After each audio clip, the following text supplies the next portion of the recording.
Today I want to talk about how we insulate the tank. So it's not actual insulation, it's an air pocket.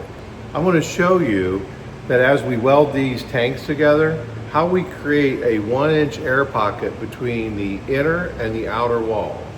Heat prefers a solid surface to transfer through. The air pocket breaks up the transfer of heat, which allows you to get through the day without your tank heating up. The air pocket also is what allows us to have the lightest portable bait tanks on the market.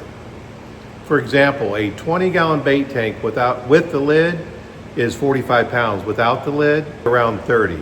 A 35-gallon is 60, 45 without the lid in that area. So it makes it very easy to transfer that tank from your boat, out of your boat, to your truck, whatever you're doing. So we start off with the base. So here we have a lot of tanks in the process. Some have the inner wall already done. Others we're getting ready to put the inner wall in. And starting with that base, this groove here is the groove for the inside wall. Here's a 12-gallon tank that the inside wall is already finished. We put a very heavy extrusion weld on the outside and then a weld on the inside.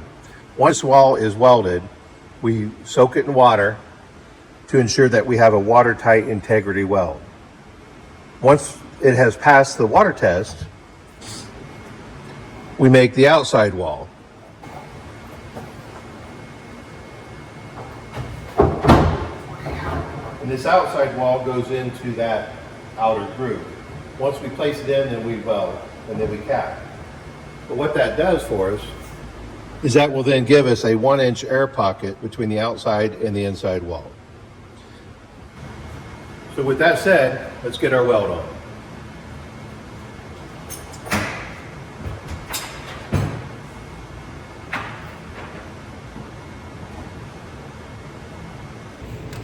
This is what we call our extrusion welder. It puts about a 1/2-inch weld. It feeds the rod through the machine, grinds it up, and it comes out at about 720 degrees.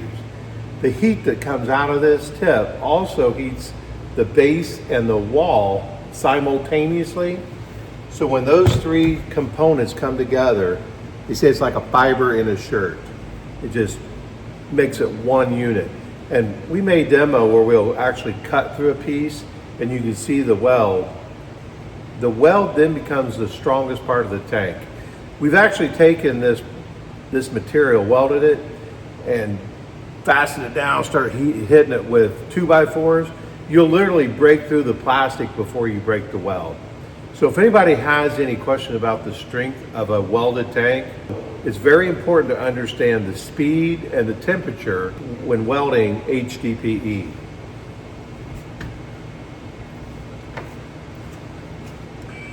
We fire it up.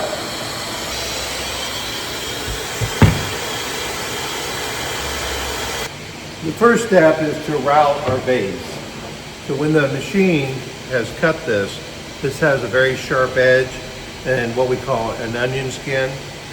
Estimate the cut to within an absolute fraction of actually cutting through the material.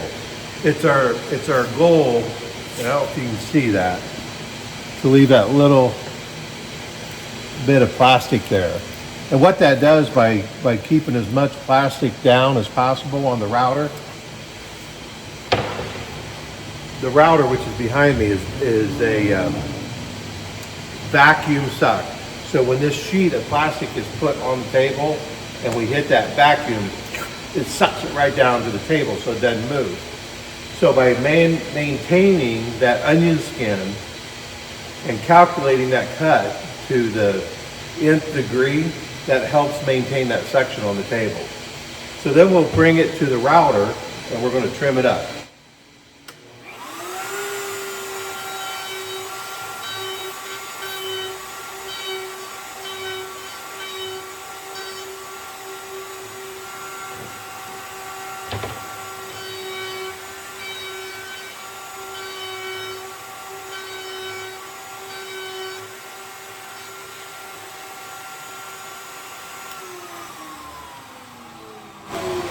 Once we have it trimmed up, there's a little hole. That's just a pilot hole, and we're going to make that bigger.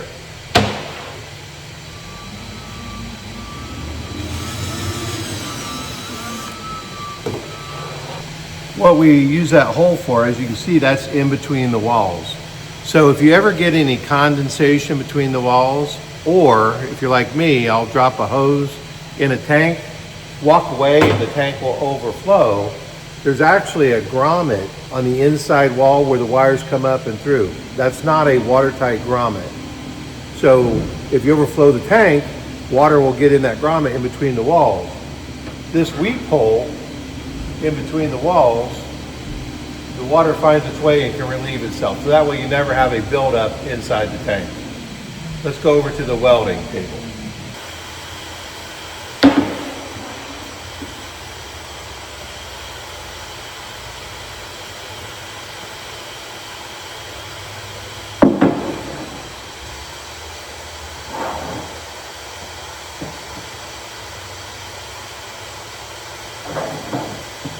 Where we seam this wall together to make a circle, we have to trim up the bead weld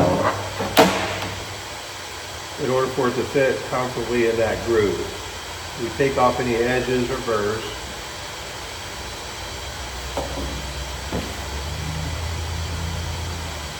And that also demonstrates the strength of that weld. We get lined up.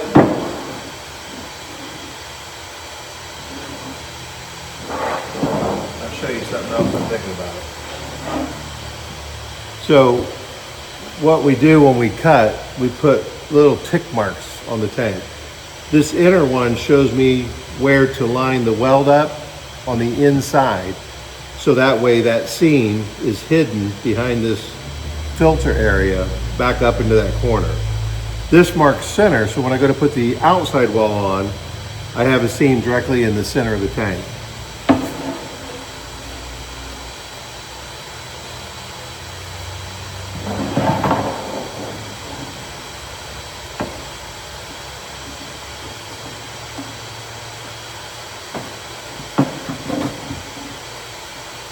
Just enough to hold in there.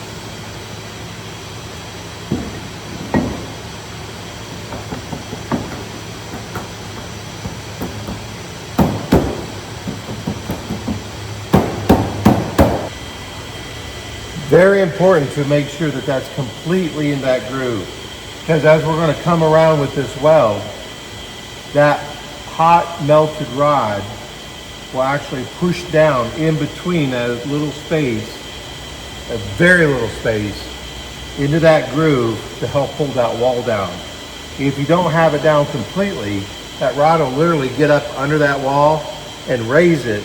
Next thing you know, you have a wall out of place and you have to start all over. And you can't start with this one. It's like literally all over because you've ruined this one. This is what I call my bead welder, also digital. So we're gonna get this fired up.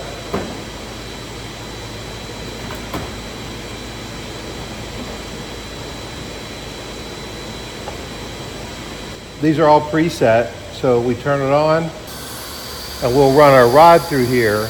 And what I'll do, now that I have the wall in place, I'll go through and tack weld it down and around. So when I run that big gun around it, we don't have any issues with the wall popping out of place. So we'll let that heat up and get started.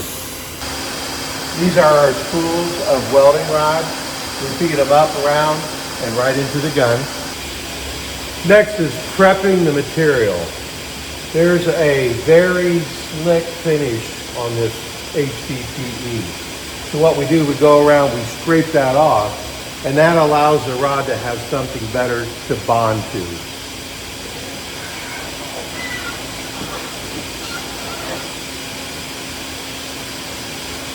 And there's an example of what we're scraping off.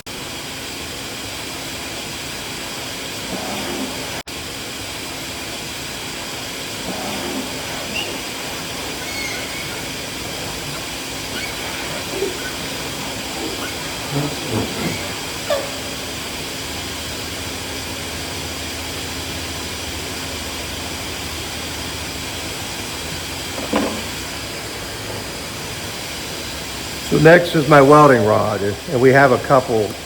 We save our scraps so we can actually use it for stuff like this. But just like the tank, I have to scrape.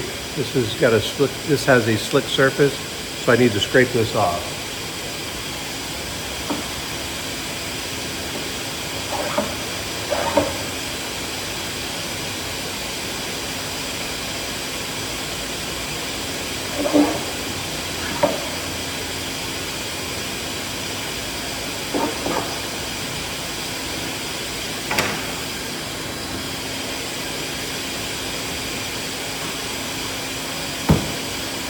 Next, we need to clean. We use a brake cleaner to clean off any dust and oil. So again, the rod has its best opportunity to stick.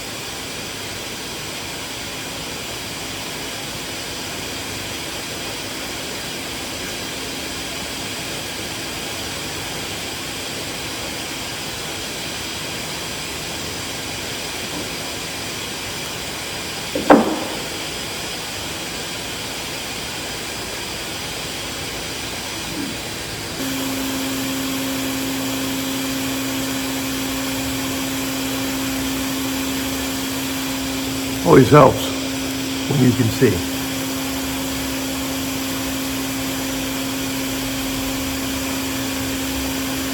Now the first weld I'm going to make with the thick weld, when this seam comes down,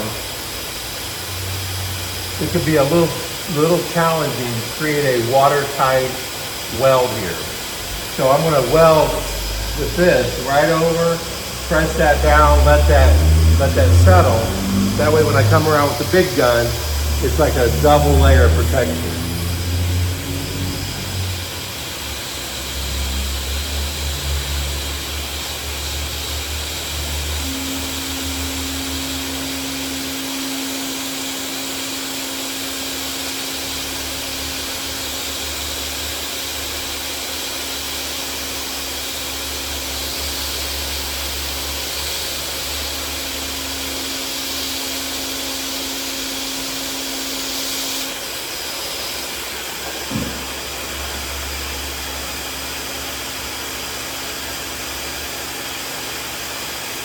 We're going to do 2 more spots on this thing.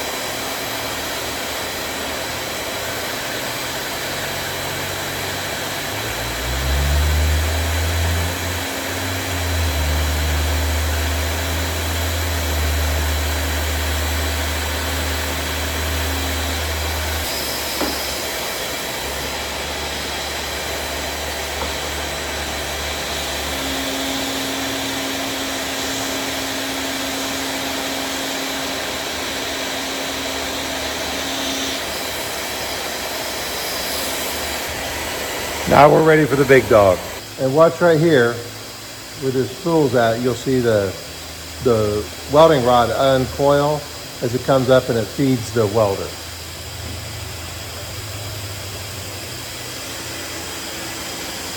Oh, and I got it set. So here we go, we're gonna set these numbers. Now, we're ready to go. And you can get an idea here. That rod that comes out. So we'll spit some out the end, get a nice clean sample going. Can't hold that for too long. This is my finishing tool. It'll help press the seams together when I come back, help make it smooth out.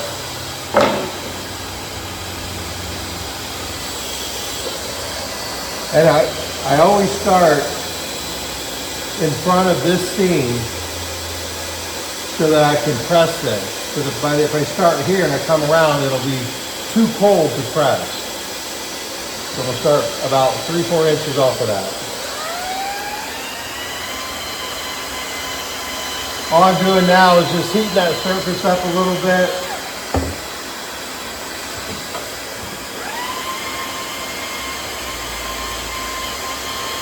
And once you get the hang of it, it just sort of glides along.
There we go, watertight weld. But we're going to double check that because we still have one more weld to put on the inside. More of a finishing weld, but at the same time it's going to help to ensure that we have zero issues with leaks on these welds.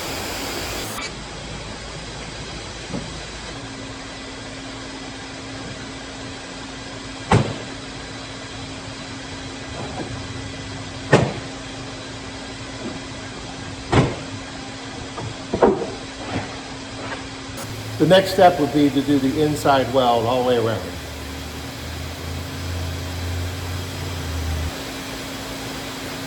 So this tank's already been welded on the inside.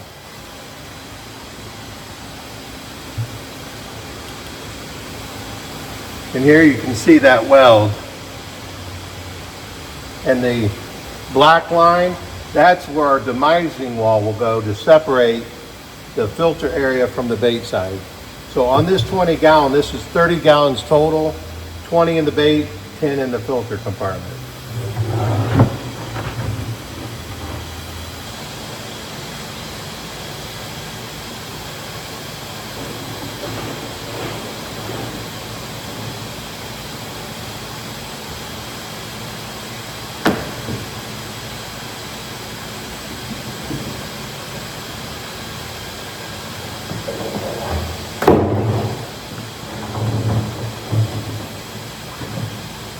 So now, like I told you earlier, this tick mark on the outside is for the outside wall, and we're going to match that seam up so we have dead center.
So we have the wall in everywhere except right here.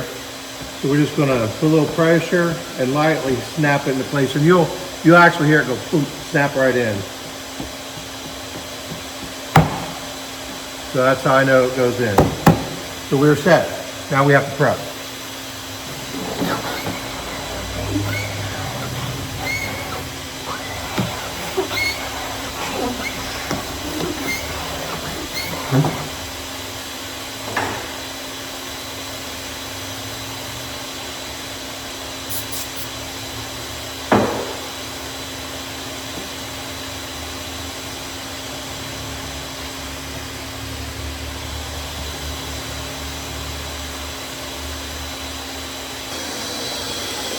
Have my finishing tool handy.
What I'm doing now is where this comes together is just a little rough. So I want to heat it up and roll it out.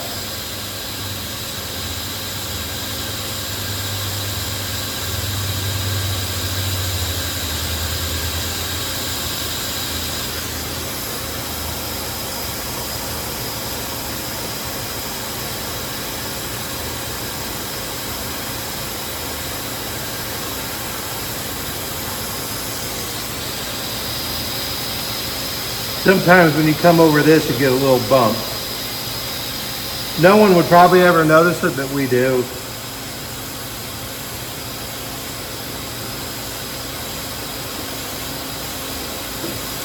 Perfect.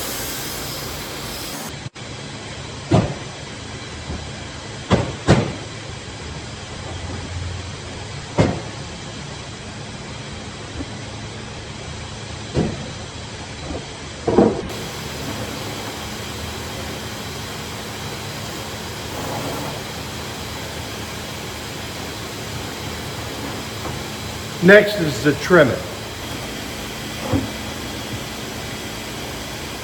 So we'll get a little bit of wash. We'll cut that off.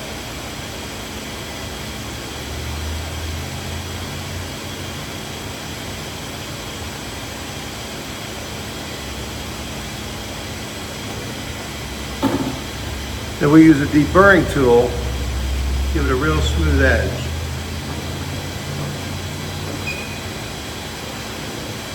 And what's crazy about this is if you're filling this, the natural transition from the base weld right to the wall.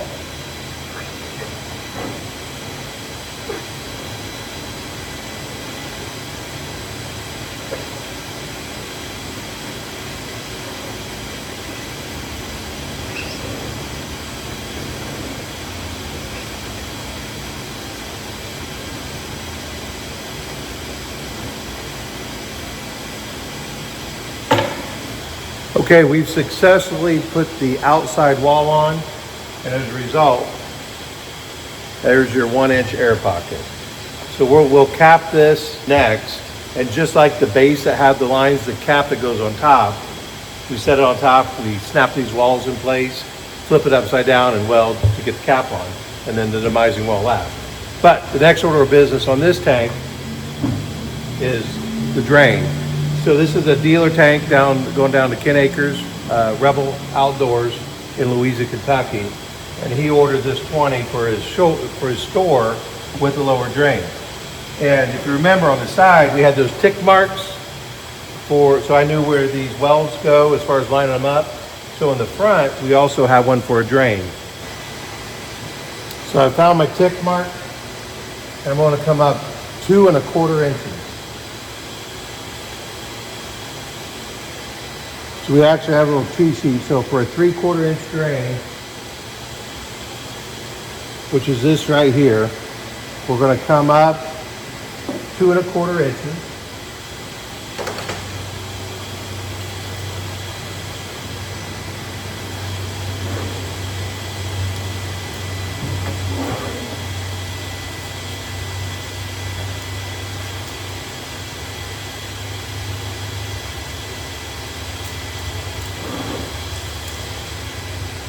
We take a real small drill bit and we put a pilot hole.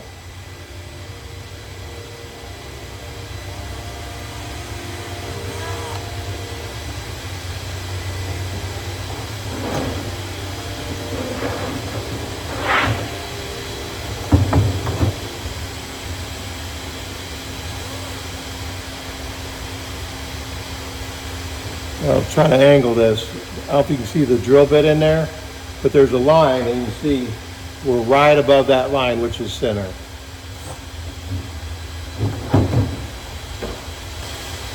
Once we have our pilot hole, we take our core bit, which is just a bit bigger than the outer dimension of the drain.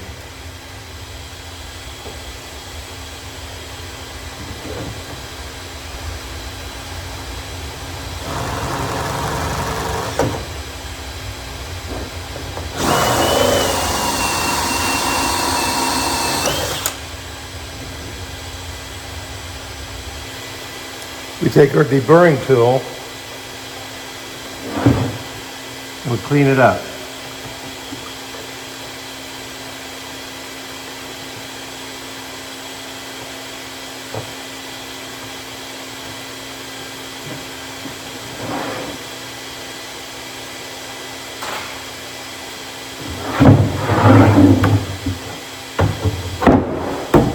Knocking out any trimmings that got in between the walls.